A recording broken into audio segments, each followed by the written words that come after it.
amarira n'ibyishimo nivyo vyaranga abakongomani, ndavuga impunzi z'abanyekongo zibarizwa mu gihugu cyacu ciza cy'u Burundi, hariya mu ntara ya Buhumuza, ni mu kambi yitwa Ibusumo muri komine ya Ruyigi. Aha hari mu gihe bakiriye intumwa za leta iharanira demokarasi ya Kongo, RDC, aho baririmbye indirimbo ihayanagiza igihugu cabo, gushika naho batemba amosozi, haba intumwa zari zahishikiye mu kubafata mu mugongo, haba izo mpunzi ubwazo. Wari umunezero kandi kari agahinda kenshi, inkumbu n'irungu ryo kuba batari mu gihugu cabo ca Kongo.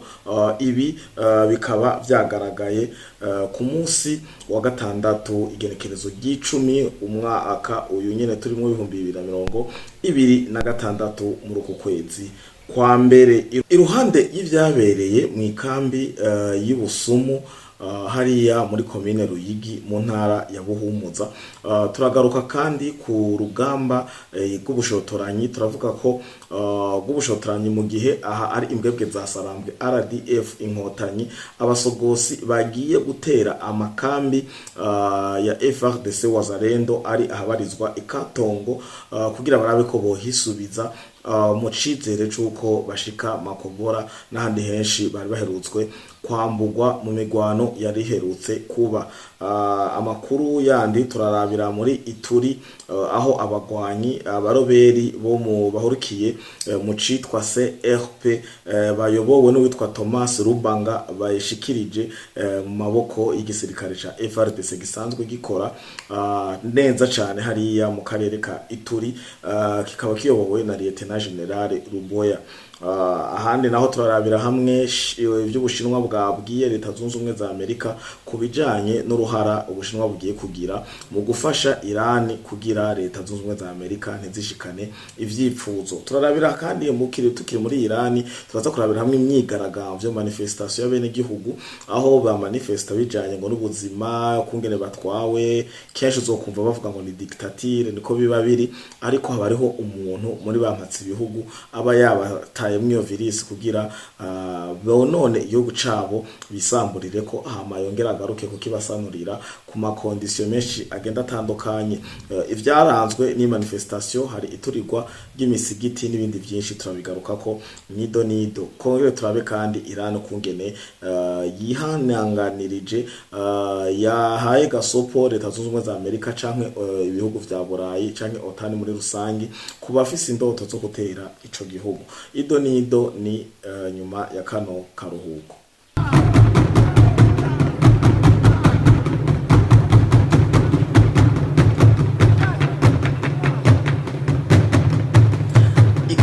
Ndabahaye mwiriwe na mwaramutse bakunzi ba Free Podcast TV, umwe wese aho aherereye. Ndizera ko mwaramutse akongera mukirirwa amahoro, kandi abakengurukire mwe mukurikirana ibiganiro vya Free Podcast TV muri mu gihugu cy'u Burundi, mu karere ka EAC, muri Afrika, Asia, Amerika, Oceani, eka Iburayi. Murahawe ikaze muri ano makuru yo muri kino gitondo kwigenekerezo rya 11 ukwezi kwa mbere umwaka wa 2026 kuri no munsi wa Mungu. Nifuriza abakirisu bose wa Mungu mwiza. Reka dutangure kuno.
Yes, uku dutanguye rero niko vyari vyifashe mu ikambi y'Ibusumu hariya muri komine ya Ruyigi mu ntara ya Buhumuza. Abakongomani mu gihe bari bakiriye intumwa ya leta ya Kongo, aho yarije kubashikako ngo babagaragariza ijambo yavuze uno mudamu ni rirerire cane.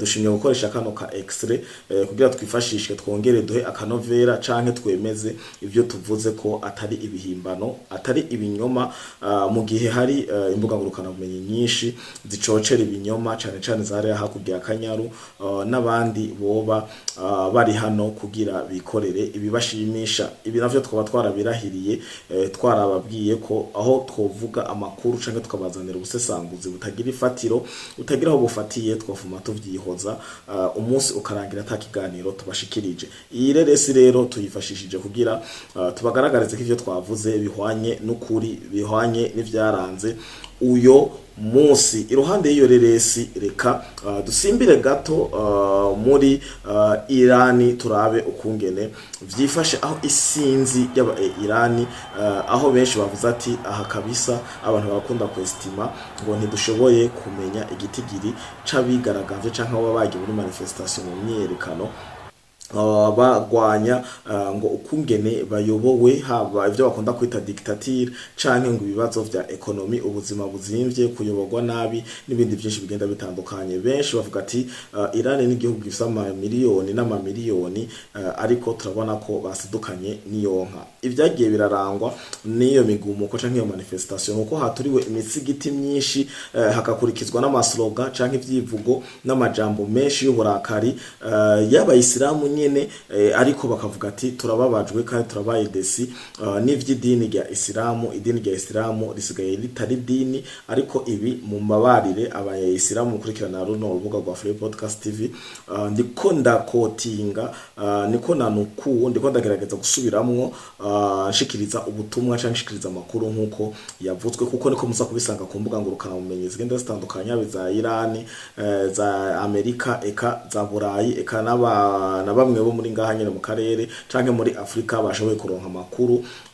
nkuko na yaronse. Bimeze gute? Baravuga ko ngo ubuyobozi, igituma Islamu yaje imbere nuko ngo ubuyobozi buyobora Irani bwashize idini rya Islamu imbere muri politike, aho bavuga ati ushize idini muri politike, nimba ari umukuru w'igihugu mu Katolika akama minsi yose ashira Katolika imbere, ivyo akora vyose avuga Katolika, nimba ari umukuru w'igihugu wo mu Protestant akabashira bose bagaruka gutuka ngo iryo dini rya Islam arico catumye baturira imisigiti myinshi nkuko bigaragara aha ku mafoto. Aha rero benshi bakavuga ati iyi migumuko ntibazi ico izorangira yononye canke ishitse ko, mu gihe abayoboye Iran bobo batarota barekura.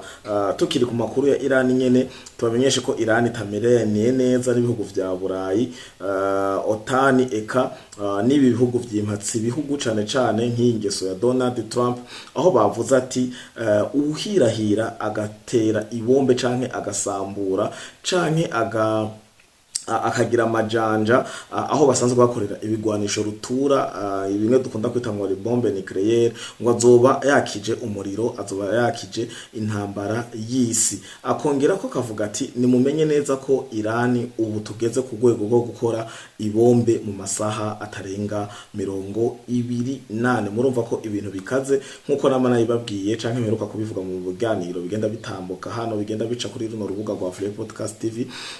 Ubu ibihugu vyose vyo mwisi nico wahora ubona ko aragahantu gatoyi, ubu vyose vyarikanguye, vyose vyarikomeje, aho twakuze dukunda kumva ngo Amerika ngirakomeye, ngo Korea, ngo nibindi vyinshi.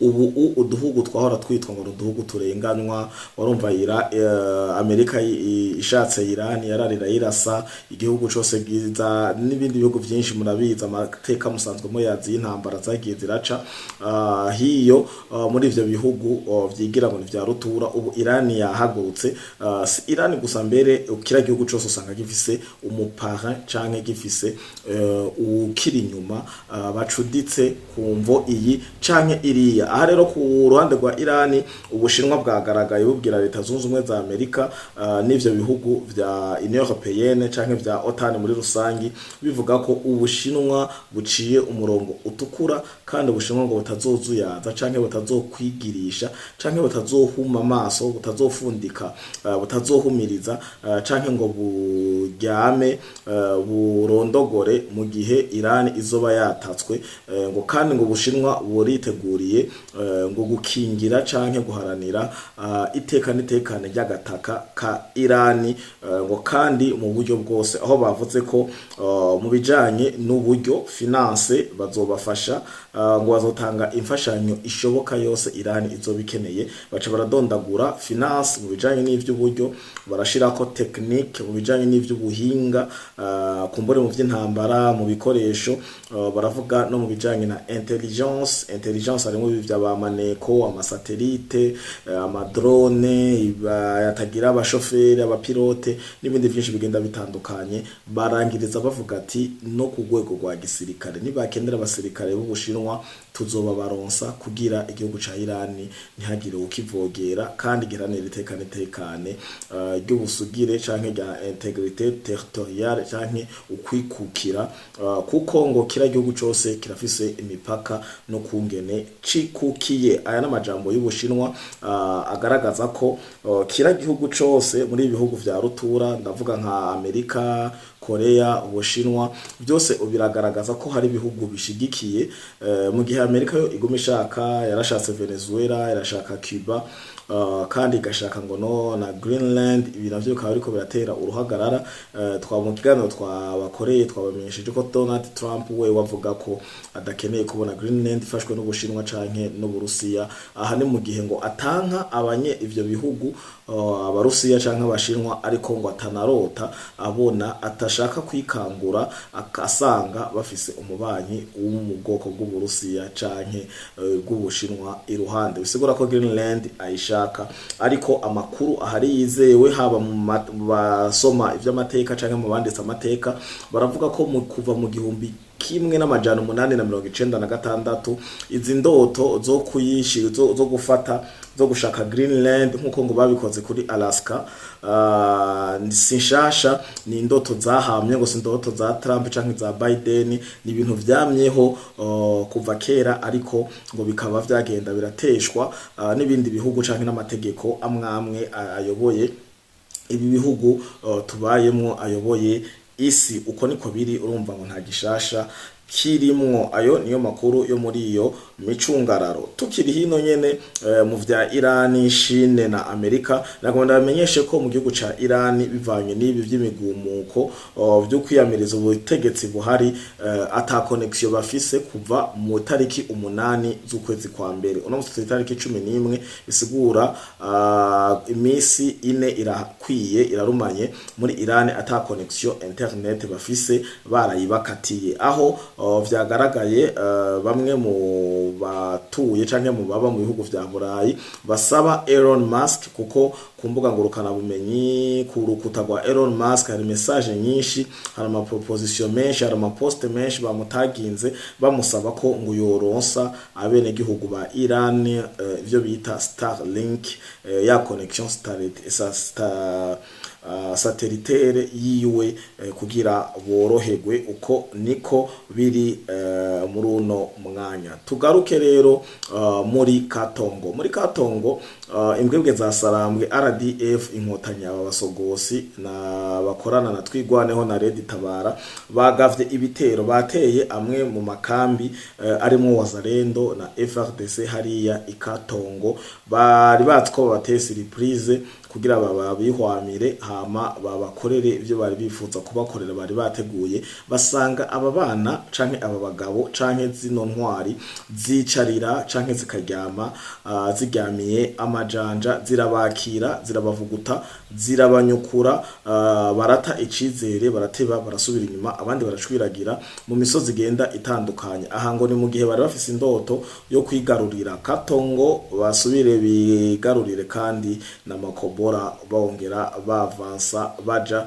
imbere. Ibi bikaba vyatumye izi mbwebwe za Sarambwe RDF inkotanyi bano basogosi ba AFC M23 Red Tabarana twigwaneho bahatakariza igitigiri cinshi c'abasirikare, ariko kandi si kuhatakariza abasirikare gusa, bakanahavana n'ikimwaro n'ibimaramare nk'uko bigenda iyo umuhungu canke uvuye kuragirira inarume, ko bakunda kuvuga ngo ataje nk'uvuye kuragirira inarume. Iruhande y'ayo makuru turafisa ayandi makuru aho abagera kuri 6 ndavuga abaroberi bahurikiye mu kiroberi citwa CRP hariya muri Ituri Ibure muri territoire ya Jugu. Aba bakaba bishikanye mu maboko y'igisirikare ca Congo FARDC, bakaba bari bayobowe n'uwitwa Thomas Rubanga. Aba rero 6 bakavuga ko bahisemwo kugaruka mu ruhongore, kandi ngo bihenze basanga ko ivyo bari bagiyemo canke ivyo bahendeshejwe atariko biri, mu gihe ngo igisirikare ca AFC M23 RDF zino nkotanyi nkuko musanzwe mubizi majoritairement bama bashira ngo imbere aba bana b'abanyekongo kugira ngo aribo bicana bo kuri bo, hanyuma babo bakabashira inyuma. Ngo bagiye gusanga igisirikare ca AFC M23 ari tribalisme, ngo ho bafavoriza tubivuga uko biri, ariko suko ariko tugamije, kuko benshi bakunda kuba bibaza iyo umuntu avuze amakuru ko ari kaba ariko guhengama no.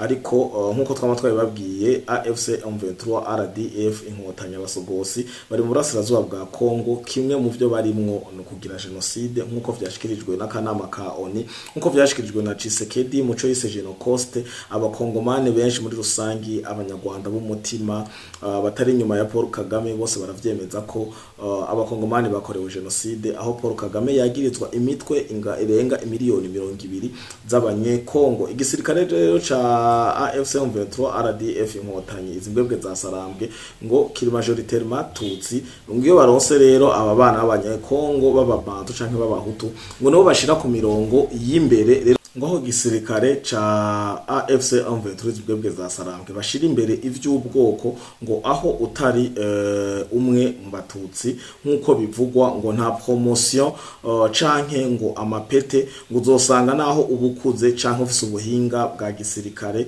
uri nzobere ngo uyobogwa n'umwe muri abo bava muri ubwo bwoko, naho abakiri umwana muto ngo niwe abategeka. Ngo nta promotion, ngo n'ibifungurwa biragabuye, aho mwebwe mushoboye kwirigwira ibifungurwa bidahinduka ukwezi kose kugahera, abandi bari mu ndya ziri special, ibitungwa udutoki, uturayi, udufiriti, ibifungurwa bitekesheje amakoto canke amavuta meza, ariko mwebwe mukama mushusha amavuta ayatetse izinga rero yongera agateka izindi. Murumva ngo ntibibashimisha. Ivyo bikaba biri muri bimwe vyatumye bishikiriza igisirikare ca FARDC. Ikindi naco ngo nuko basanze bihenze, aha ni muri rusangi. Hanyuma twagomba tubamenyeshe ko umumenyesha makuru w'icamamare azwi cyane kandi yubahwa yitwa Ariane Veras yagaragaye ku mafoto ari kumwe n'umukuru w'igihugu cyacu ciza cy'u Burundi. Aha ni nyuma yaho yagaragaye ku mafoto ku munsi wa gatanu ari mu gihugu ca Congo, aho yakiriwe akayaga cyane nkuko bigaragara ku mbuga ngurukana bumenyi z'abanyamerika, eka no ku rubuga rwiwe avuga ko yaje mu bijanye no kuyaga n'abayobozi ba RDC n'abo Burundi ku bijanye n'ivy'umutekano w'uburasirazuba bwa Congo. Uyu Ariane Veras abatamunzi canke twibukanye numwe yabajije Donald Trump igihe bari baheje gusinya amasezerano yitwa Karaya Mahoro, ariko atarigera ashirwa mu ngiro n'umunsi numwe. Igihe Paul Kagame yubahuka agaja muri Washington na Tshisekedi bakahahurira bagasinya amasezerano yiswe kara y'amahoro. Twarabonye hari baherekejwe canke hari ababahagarariye harimwo son excellence General Evariste Ndayishimiye umukuru w'igihugu c'u Burundi. Uyu rero akaba yakiriye Ariane Veras nkuko vyagaragaye ku mafoto.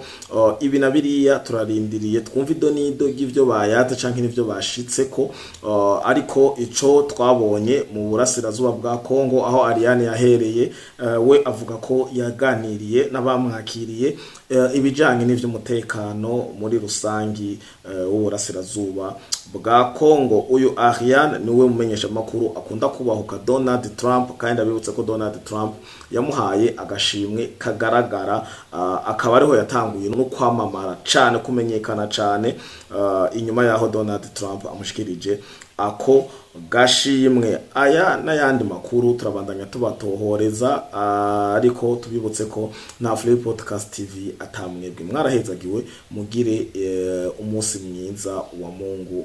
Ciao ciao.